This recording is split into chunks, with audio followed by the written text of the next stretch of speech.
It was a hot, dry day in the wilderness. The young man saddled up his donkey and headed back to his hometown, Bethlehem.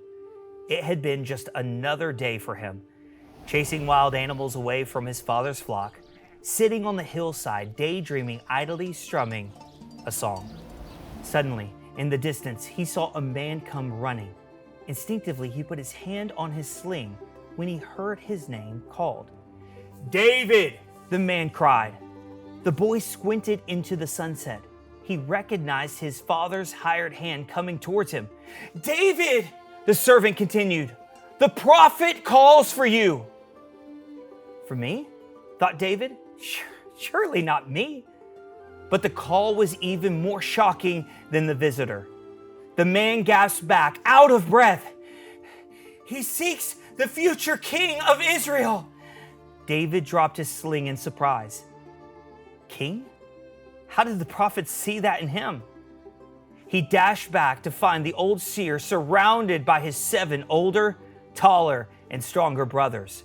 "My lord," David began, "there must be some mistake. Have you considered these brothers of mine?" The prophet cut him off with a chuckle. Yes, David, your father said the same. I will tell you what the Lord told me. People look on the outside, but God looks on the heart. He sees you, David, and he loves you deeply. He sees a heart after his. And after saying this, the old man took a flask of oil and poured it over the young man's head. Suddenly, a wind rushed through the room in that tiny house right outside of Bethlehem. David felt a power running through him that he couldn't explain. He could only sense it as a divine presence. God filled the room, and David and his brothers stood in awe. We could take hours to tell you the full tale of this young king from Bethlehem that God saw and loved. How he became a mighty warrior, fearlessly facing down giants and lions.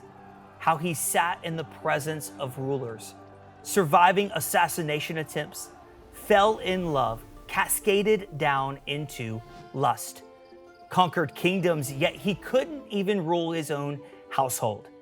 In triumph, in tragedy, in ecstatic worship, or trapped in the depths of his own wickedness or failures, David never lost sight of how much God loved him, and he never stopped chasing after God's heart. David knew there was nothing he could do to earn the love he received. He simply stood in awe of it, living from God's love, not for it. And God repaid him in kind, promising that his family would be a line of great kings.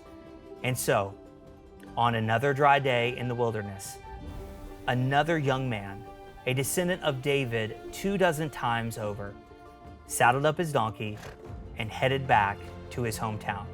It had been another day of protecting his pregnant wife from wild beasts, idly daydreaming of what fatherhood might hold for him. Little did he know, he was to father another king who lived from God's love, because this king was coming to be love personified.